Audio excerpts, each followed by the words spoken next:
करना चाहूँगा उन राजनीतिक पार्टियों से जो पिछले 30 सालों से इसी महानगर पालिका के अंदर सत्ता में बैठे हैं। और इस शहर की क्या हालत हुई है आप भी जानते हैं। औरंगाबाद से ताल्लुक़ रखने वाले लोग ये बात अच्छी तरह से समझते होंगे कि कुछ साल पहले तक औरंगाबाद शहर एशिया के फास्टेस्ट डेवलपिंग सिटीज़ के अंदर गिना जाता था। आज महाराष्ट्र के 4-5 शहरों के अंदर भी हमारी गिनती नहीं है। हम बहुत पीछे चले गए हैं और इसके लिए कौन जिम्मेदार है? तो कहीं ना कहीं कुछ ना कुछ जिम्मेदारी तो उन राजनीतिक पार्टियों की होगी जो सत्ता में रहे, चाहे वो राज्य सरकार के अंदर हो या महानगर पालिका के अंदर। अब महानगर पालिका के अंदर पिछले जब 30 सालों से भारतीय जनता पार्टी और शिवसेना सत्ता में है तो शहर की हालत सड़कों की क्या थी ये आप अच्छी तरह से जानते हैं। पिछले साल तक हमारे शहर की पहचान कचरे के शहर के रूप में जानी जाती थी।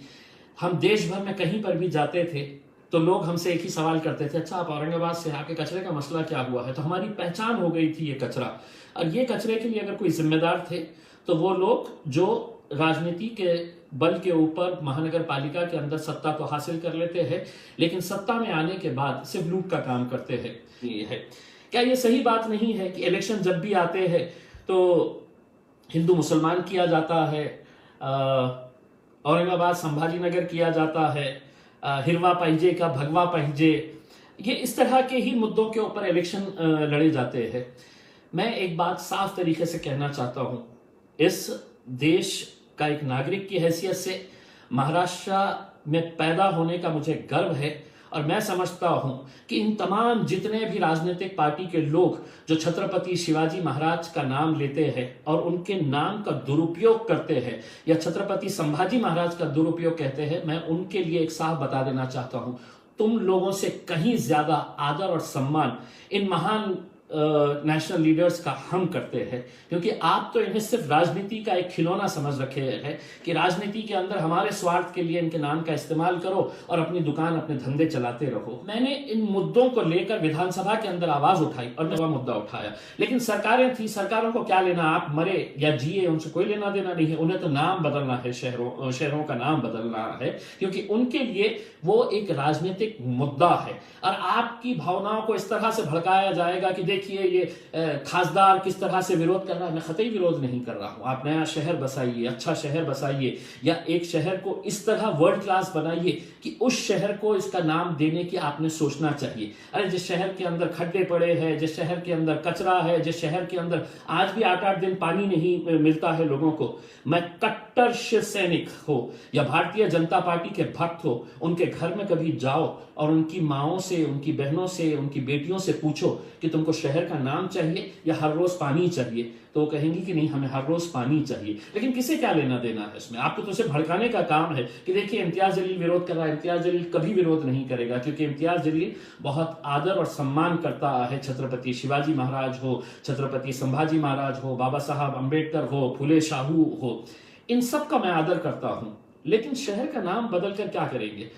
चंद्रकांत दादा पाटिल ने कहा कि नहीं बाबर जो था वो बाबर ऐसा था, औरंगजेब ऐसा था करके। अगर मैं आपको ये कहूं चंद्रकांत दादा पाटिल साहब कि अगर आप हॉस्पिटल के बारे में अगर बात करते कि नहीं हॉस्पिटल पहले बनना चाहिए करके, नाम वाम तो चलते रहेगा करके उसमें, लेकिन हमारी इज्जत आपके लिए बढ़ जाती। उद्धव साहब हमारी इज्जत आपके लिए बढ़ती, हम आपके करीब आते और आपका धन्यवाद अदा करते हैं कि अगर आप इस हॉस्पिटल के बारे में बात करते। लेकिन आपको भी अपनी राजनीति चलाने की है, आप संभाजी नगर का मुद्दा बनाइएगा, चलाइएगा, लोगों को भड़काने का काम करिएगा। अब यहाँ पे जो आपके भक्त है वो सोशल मीडिया के ऊपर इम्तियाज जलील को गालियां देंगे कि नहीं हे आमचा विरोध करतो, हे संभाजी नगरचा विरोध करतो, हे संभाजी महाराजचा विरोध करतो, नाही करतो, स्पष्टपणे सांगतो।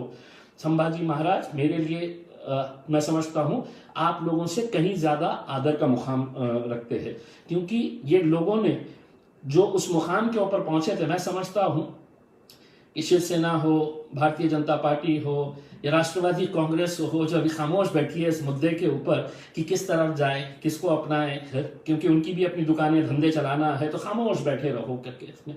तो उनका मकसद यही है कि हमको इलेक्शन जैसे ही आया तो इन मुद्दों को उठाओ, लेकर जाओ, पब्लिक को घुमाने का काम करो, पब्लिक के अंदर एक जोश पैदा करो, यही धंधे करते हुए आए हैं।